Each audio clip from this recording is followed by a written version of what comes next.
from the deep, dark hollows of southeastern Kentucky, where the moonshine is strong, the stories are strange, and your neighbor is probably your cousin. This is Appalachia, not so quiet.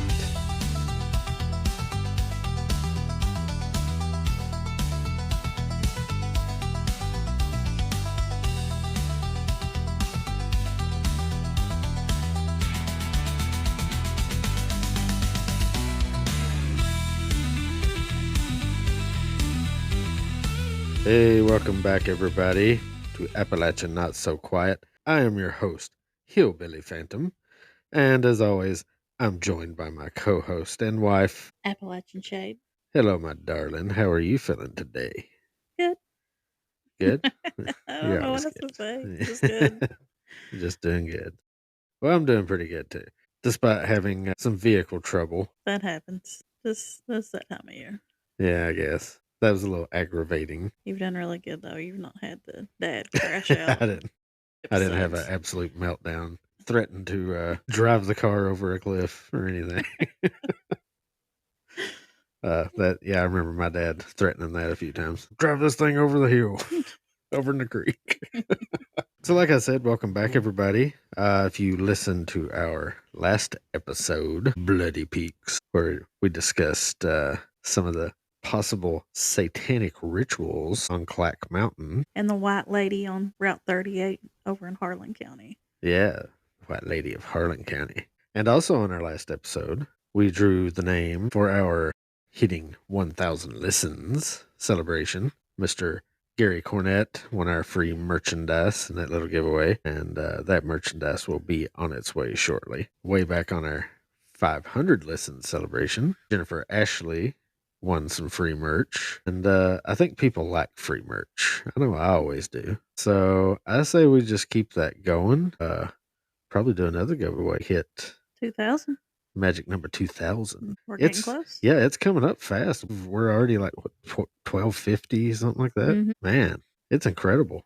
I can't believe. And we've gained a bunch of new listeners. All the people this past week. Yeah, we've gained new followers and everything, man. Mm-hmm. This is fantastic. It's not what I was expecting. There's a lot of people out here that like spooky stuff. Oh yeah, they love the spooky stuff, and so do we. That's why we talk about it so often. So on tonight's episode, we're going to talk about some kind of spooky things. Shade has us a nice little spooky story from right here in the southeastern corner of Kentucky, Appalachian Mountains. And then I've got a little personal story to share.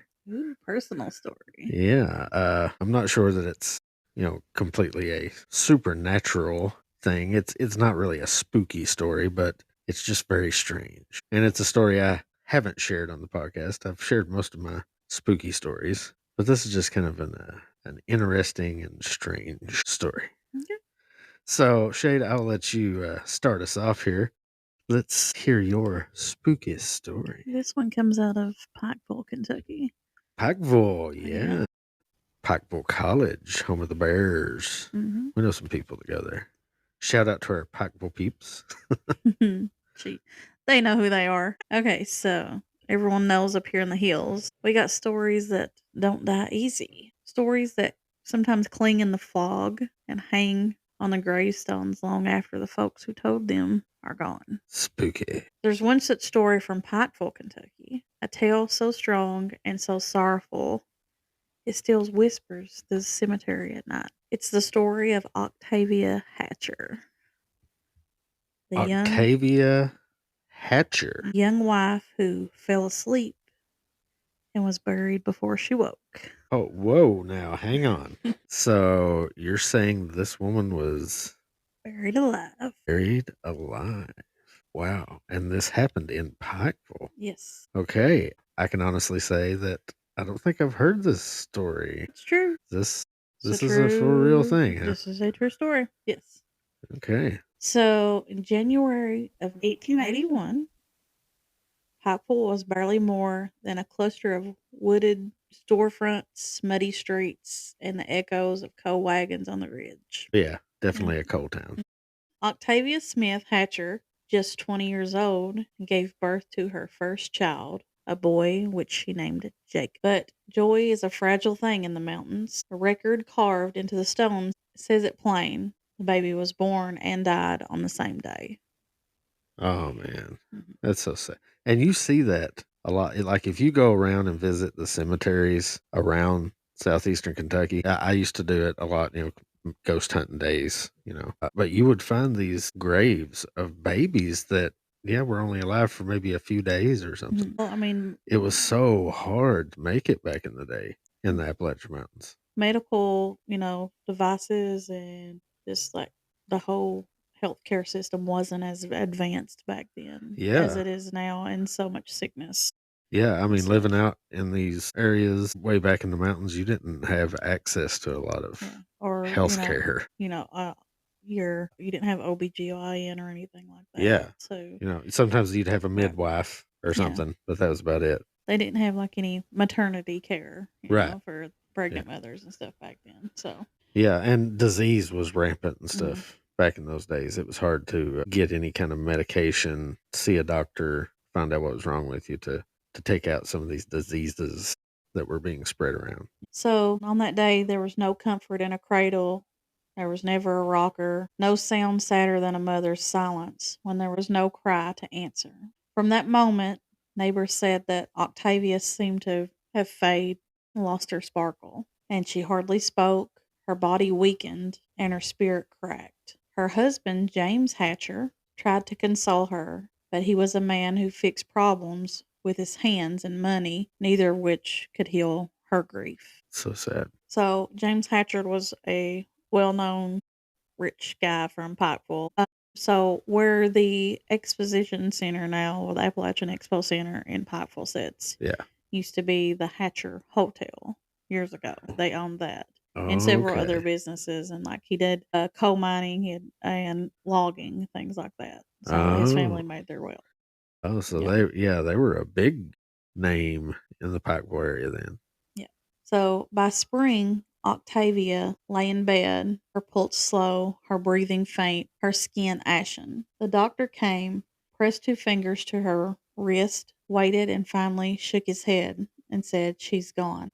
She's gone. On May 2nd, 1891, with heat rising from the river valley and no embalming to buy time, they buried her quickly in the Pikeville cemetery beside the baby who had taken her heart with him. But days later, same sickening began creeping through Pikeville, and people soon complained of fatigue and headaches and dizziness, and some slipped into deep sleep for hours, even days long. Almost like a coma. Yeah.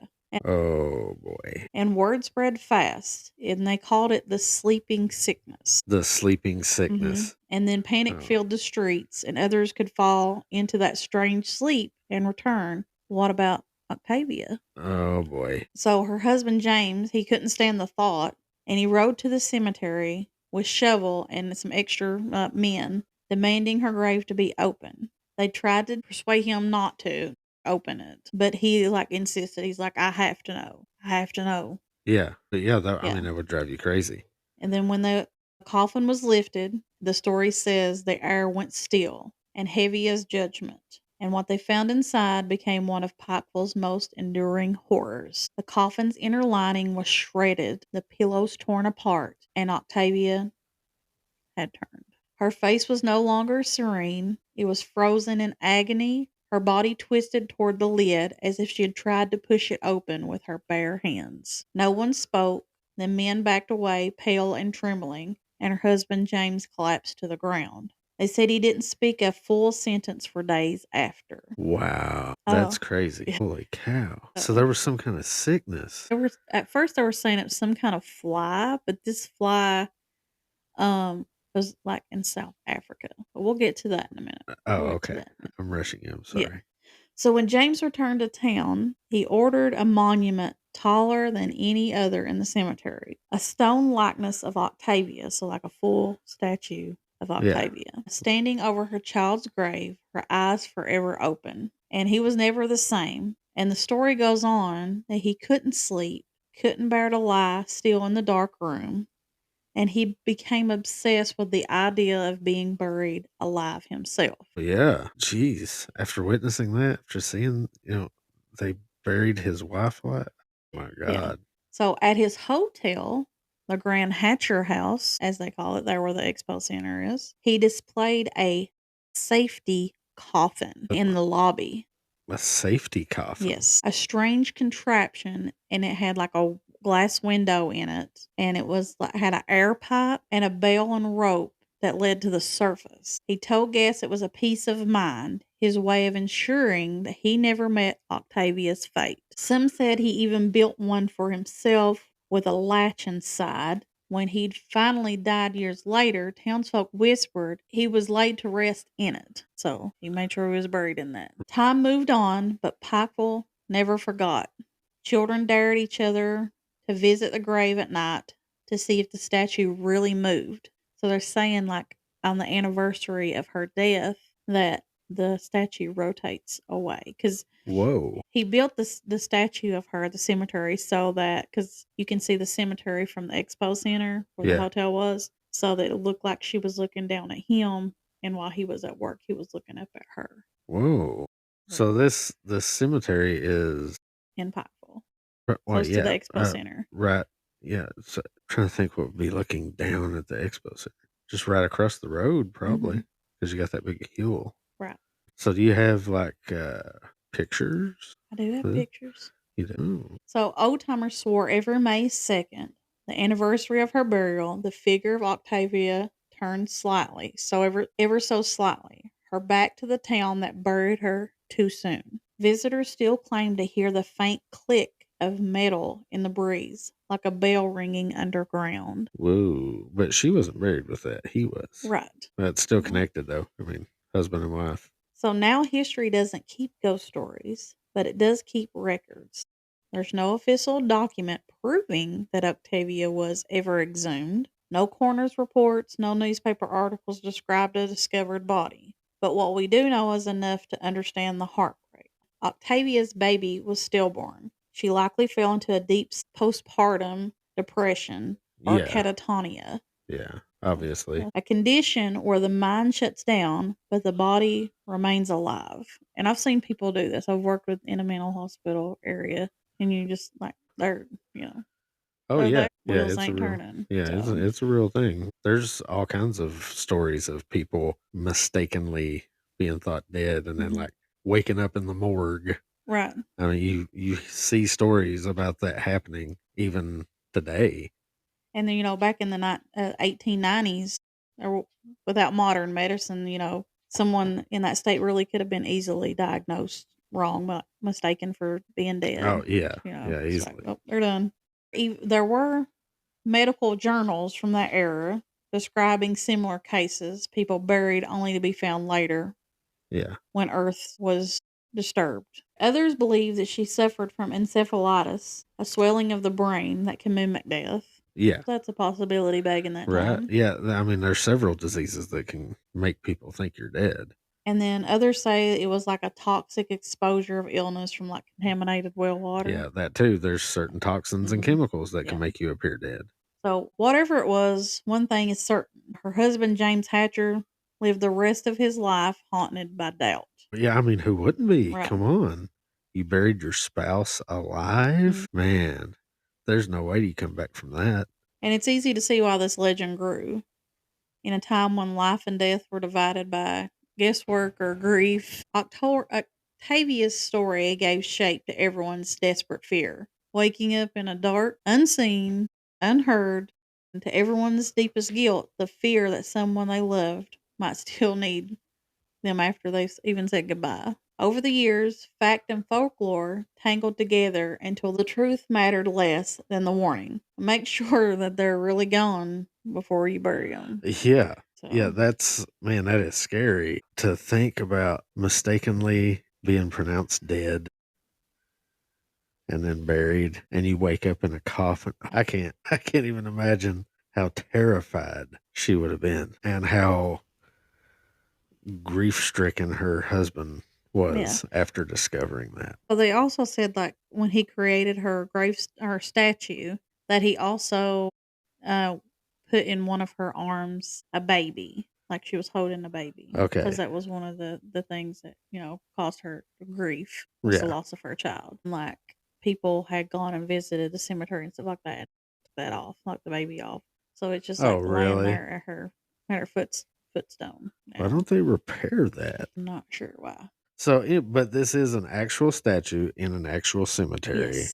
in Packville, and Yes, you I have do. I pictures do, to and I will prove put those on this. TikTok. Yep. Yeah, definitely need to put those on TikTok. We need to go check that out sometime. I'd like Yeah. to see that statue, especially this whole anniversary of her death. It kind of turns. Yeah. That would be something to see if it actually does that. And so some of the locals also say that you can hear weeping or crying at night at the Hatcher plot. One couple said they heard a woman sobbing where no one was present. Others say they've heard faint scratching or clawing sounds, particularly around the statue of Octavia, like if something's moving underneath the ground and scratching. That would be creepy. Yeah. And then some people have reported seeing mist or haze around the statue and like photographs that they would take, especially if they're taken like at night. And then some say the statue turns or faces away from the town on or around the anniversary of Octavia's death, which is like the story told. Yeah. And people living near the cemetery, they sometimes feel a sense of dread or heaviness when they're close to the plot after dark. And then there's also been accounts of people feeling ill, as described more of an emotional or psychological discomfort than as a feeling of sickness. So they get chills, nausea, and sudden overwhelming sadness when they approach the grave and stand near the statue at night. That's not surprising. No. And some have mentioned that they feel faint or experiencing dizziness, especially if they stay for long periods of time in the cemetery. And then there's other reports saying like actual illness like vomiting and long-term symptoms tied to directly visiting the site. It tends to be more uncanny dread than confirmed sickness. Yeah. I mean, like if I got anxiety and stuff, I like feel nauseous and things like that. So. Could just be the effect, this energy surrounding the area. I mean, that's some painful energy. Yeah. That's probably hanging around there. That is a very terrifying and tragic story, being buried alive. You hear these stories. I don't think that, I mean, there's a lot of people out there that's terrified of that. But yeah. I know I would be. Yeah. Oh, I'm absolutely terrified of that. Yeah. I would hate for that to happen. But I remember hearing stories of like in way back in the day, like the 1200s, when the legends of vampires and things were starting up. A lot of that was because of people mistakenly being buried alive, and they would find them when they would dig up the grave. They would find them, with these terrified expressions on their faces, scratches all over the coffin lids. So it sounds like that's exactly the type of thing that happened. Same thing that happened to Octavia Hatcher, but it became less and less common of a problem because they started doing things exactly as Mr. Hatcher did. They started building coffins with a little string attached to a bell that ran down into the coffin. And if you woke up buried alive, you could pull that string and ring the bell, and hopefully they could get to you in time. And so here are some more like strange and unique items and quirks associated with James Hatcher beyond the tragic story of his wife. Oh, so he was a little strange anyway. Kind of puts you in the mind of the Ripleys, believe it or not. Oh, really? At his hotel in Pikeville, the lobby included a small museum featuring odd artifacts, old ox yokes, handmade pioneer furniture, antique weapons, and other relics of early settlements. Well, that's not too unusual. Then there's the one room reportedly contained his coffin, which he had specially crafted, with everything. And then there's like some people say that his design of his coffin with the breathing tube and all this stuff kind of is how they developed the iron lung. Really? Yeah, like with the glass that you could see through, and So his design for a coffin, from fear of being buried alive, ended up becoming the prototype for an iron lung. I mean, they not really the prototype, but they kind of mimicked some of the right. And I'm just saying, like the the idea behind it and the design of it or something. Yeah. It's like where he experimented with airflow tubes and mechanisms to prevent suffocation if he was buried alive. Oh, okay. So, Well, that's cool. yeah. He actually helped advance medicine a little bit Maybe. through That's just hearsay. paranoia. There's no documentation, but that's just, Oh, legend okay. That's that just they something kind that, of okay. mimicked. Yeah. Well, that's cool if it is true, though. Yeah. When you think of how far, Pikeville Medical Center is advanced and things like that. So, Yeah. maybe. So this took place in 1891. The second. That's when she passed away, yeah. 1891. But she had the baby in January of Yeah. 1891. Man. She was sick from his birth with I depression. can't believe I've not heard that story. Now you know. I guess there's a lot of stories I probably haven't heard, but it seems like that would be a big one from close to our area that I would have. I mean, it's been Heard at they've some talked point. about it on WYMT and stuff too. There's Oh, several really? news articles. Yeah. Maybe I did hear it before and just forgot it. I Well, have they bad did like memory. when they report on the news and stuff, they can't go into the gory detail. Right. Yeah, I So, understand. but they have there's clips and things about it. So the legend of Octavia Hatcher, buried alive in Pikeville, Kentucky. That's a creepy story. Scary stuff. Or I'm sorry, it's called The Sleeping Lady of Pikeville. Oh, so they have like a little name for it. The Sleeping Lady. Pikeville, The Legend of Octavia Hatcher. That sounds a little better than buried alive, I have to say. Yeah, that's very cool though. Thank you, Shade, for finding a spooky story for us. I figured it was fitting for this time of year. Oh yeah. Yeah, you gotta have spooky stories during Halloween month. Okay, I'm gonna start off with kind of a feel-good, friendly type of story, but it's still kind of spooky in its own way. It's very strange and different. It's the only experience I've had like this in my life. So when I was probably 6 years old, I think, I'd been wanting a dog. We had a dog, I remember, from when I was like 4 or 5 years old, and he didn't like me very much. He used to growl at me every time I came on the porch. Well, he passed away, and I wanted another dog. And of course, mom and dad, we don't need another dog. But we still had like 10 cats. As always. Always. So I'm outside one day, and my uncle lived close by.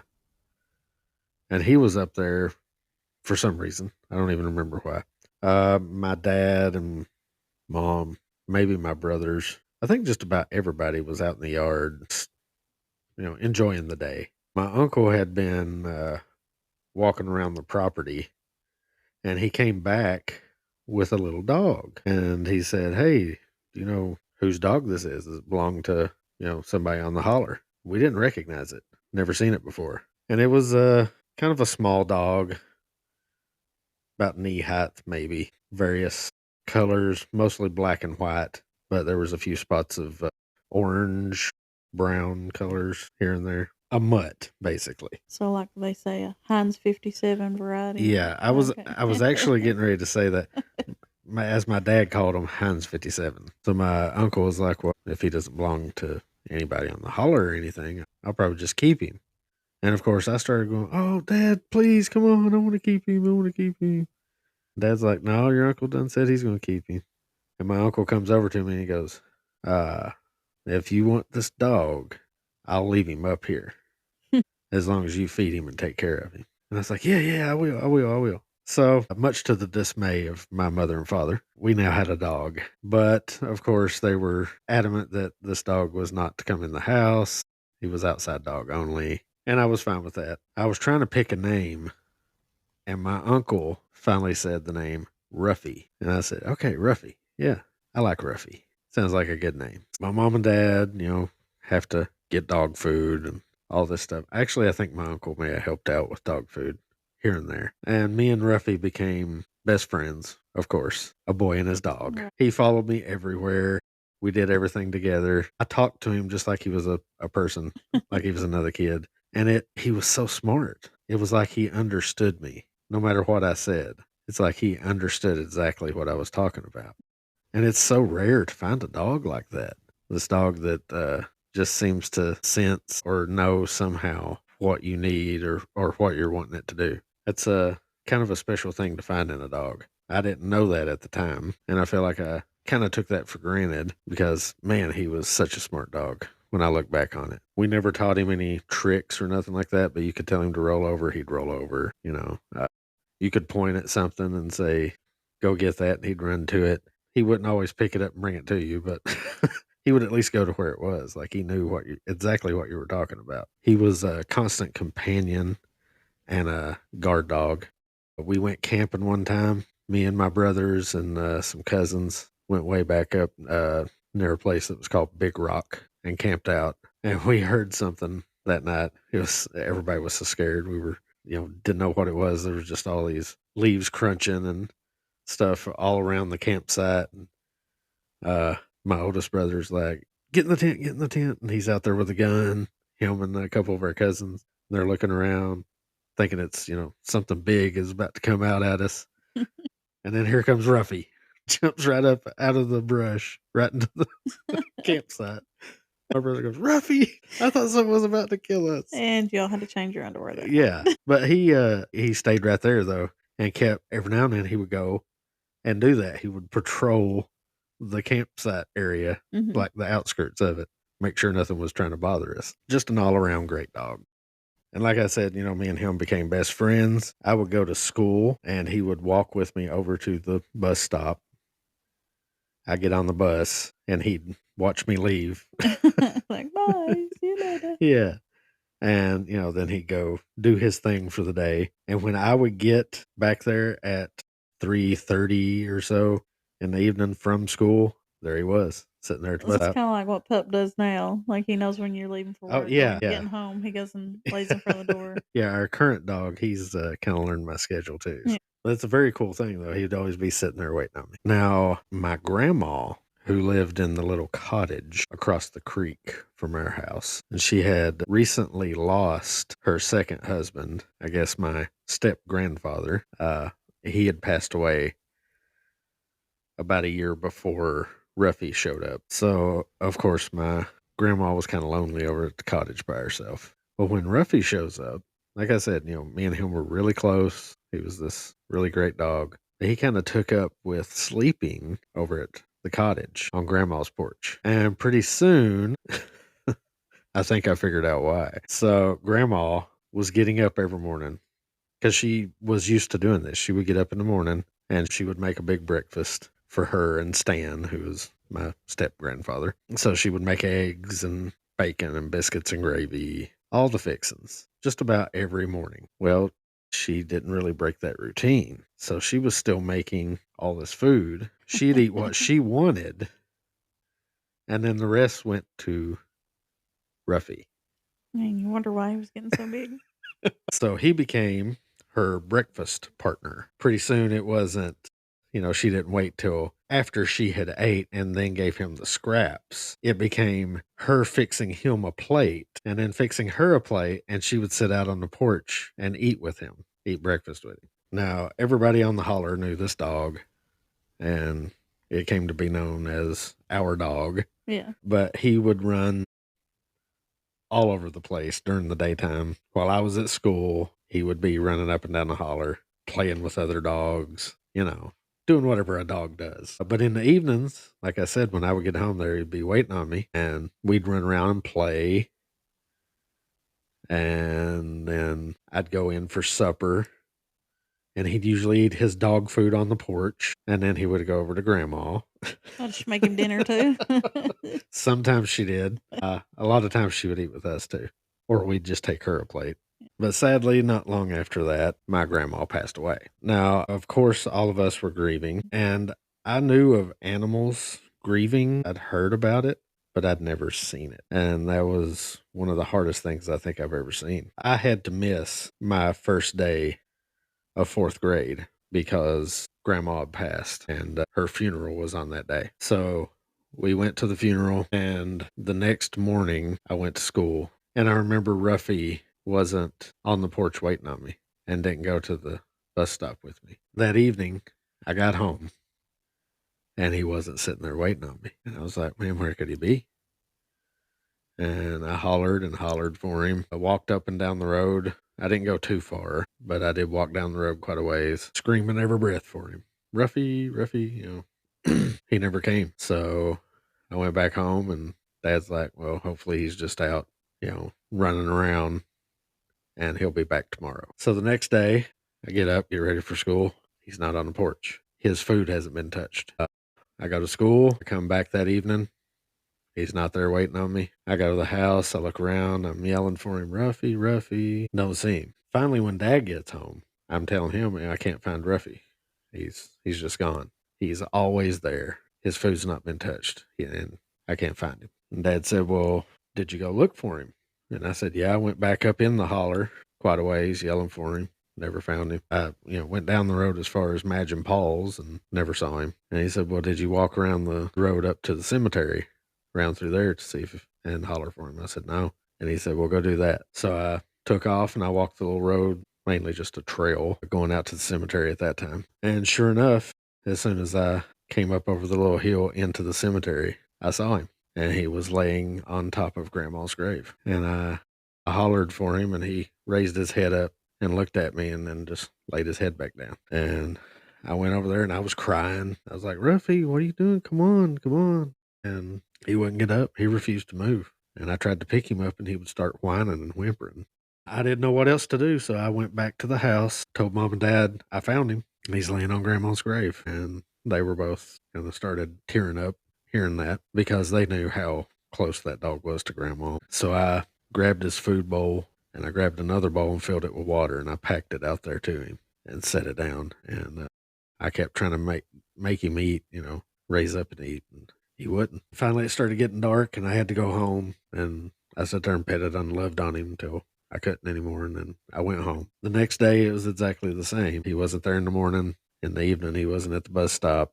I walked up to the graveyard, and there he was, still laying there. But he had ate his food and drank his water. So I grabbed his bowls, went back to the house, got him more food, more water, took it out there, and left it with him. And I stayed there and petted on him and talked with him. Like I said, I always talked to him like he was a person. And, I just sat there and talked, I miss Grandma too. When it got dark, I went home and figured, well, this is probably going to be the norm until he finally kind of gets out of this funk, this sadness of losing this woman that he was very close to that fed him breakfast every morning. So the third day, the same thing. I come home, I go ahead and grab his food and like a gallon of water and pack it out there instead of going out there first and getting his bowls and coming back and all that.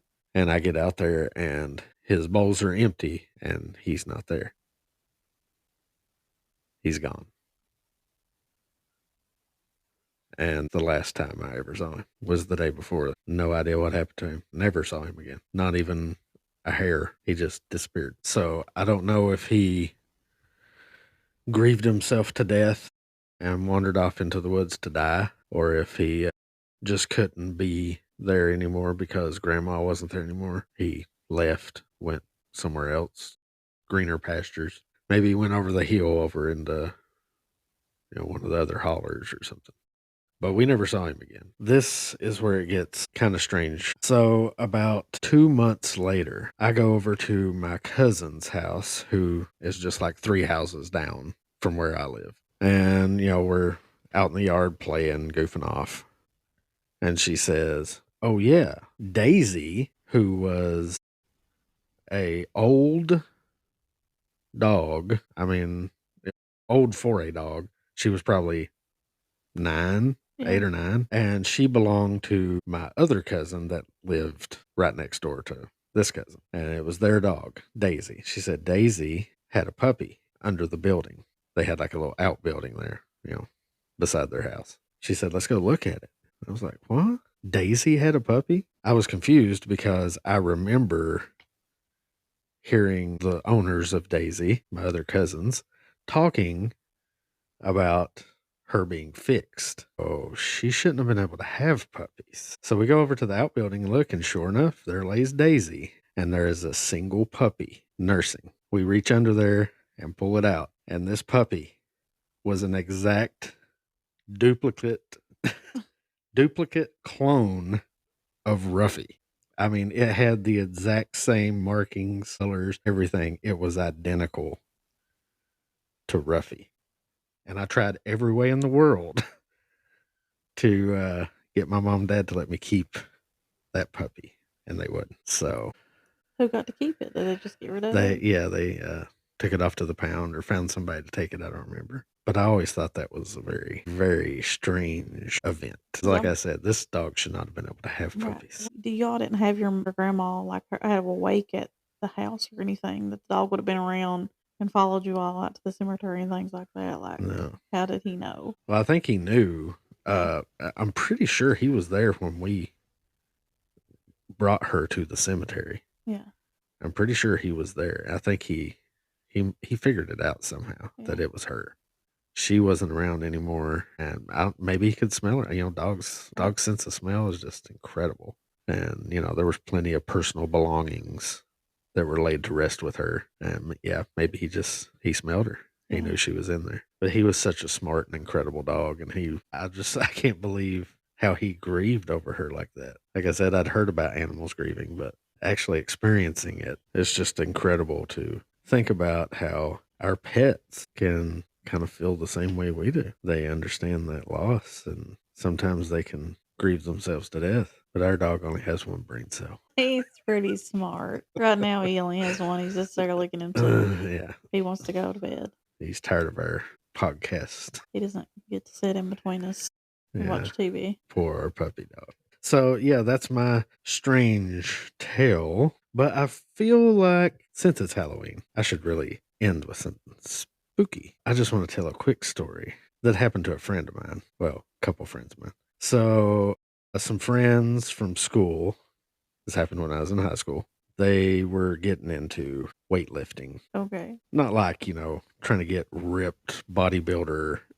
weightlifting, just working out, because everybody wants to try to be in shape, not a round shape. So anyway, they were doing some weightlifting after school in a house. One of these friends owned this house. It had belonged to his father, and sadly his father took his own life when this friend of mine was young. This house was being built by his father for all of them, and it sat unfinished, but it did have a roof, and most of the rooms were sectioned off. So he was able to use it as kind of like a little party shack, and that's where they would do weightlifting and stuff. Sometimes they play music, whatever.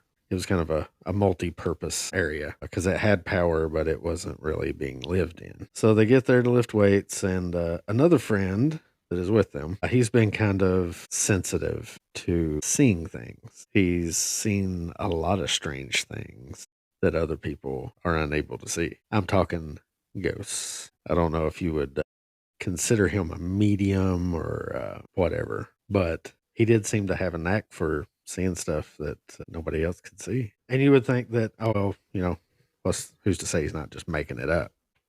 This is the perfect example of there's no way he was making this up. Right. They're lifting weights. They've got music blaring. They're laughing, cutting up. They decide to go grab them a Gatorade and water or whatever. So they walk out of that room that they were in into the living area and then back into the kitchen where they had a fridge or maybe a cooler. I don't remember. Now, just off of the kitchen, you had the big sliding glass doors that walked out onto a deck. Well, the deck was not completed. It was just like half of a deck. So my friend that tends to be sensitive to paranormal type things said that he stepped around the corner, looks out that sliding glass door, and sees a man walk off the deck and keep walking like there was still a deck there.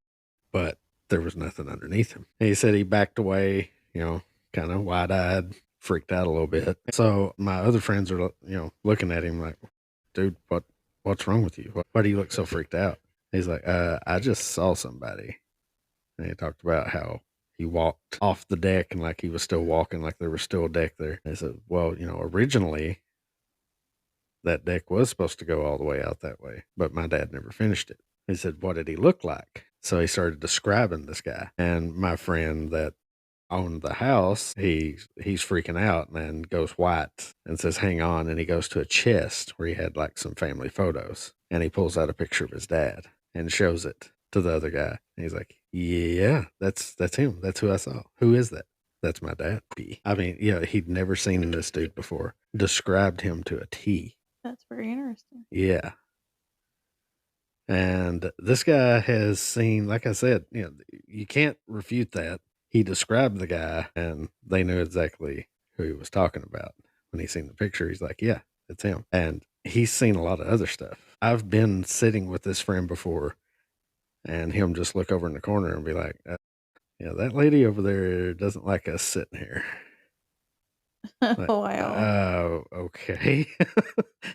So we would get up and move. Yeah, you don't want to piss off the spirits. No. So, and yeah, apparently this friend of mine had a knack for seeing such things. So there's a spooky little tale to end on, but we'll have more spooky tales coming up in the next few weeks because there's still a couple weeks of Halloween month left. There is. That's right. We're gonna have some more ghosts, some more spooky things, supernatural things. You never know what you'll get here on Appalachia Not So Quiet. Be sure to check us out on all of the platforms where you can listen to podcasts such as Spotify, Apple Podcast, Amazon Music, Audible, iHeartRadio, X, and TikTok.